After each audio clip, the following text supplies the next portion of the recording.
I am urging you, let us not have any doubt whatsoever. For me, I am sure it is two-term. I want us to be sure it is two-term. Is it two-term? Is it two-term?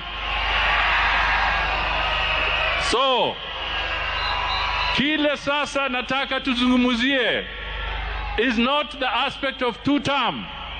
It is now the margin of that two-term. What is going to be the margin of the two-term? Hatutaki two-term ambaye mtu ataenda kwa petition. Tunataka two-term ambaye itapitia kwa debe, voted by the people with a resounding majority, ili tuende mbele kama Kenya. And I know we can do it.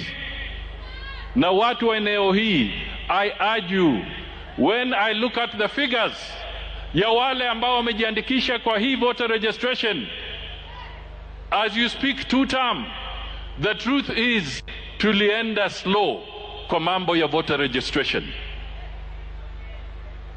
Wakati IBC takuja kwa round ambayo inakuja, we must now increase our numbers so that we speak even louder and more effectively. Mumburiyi.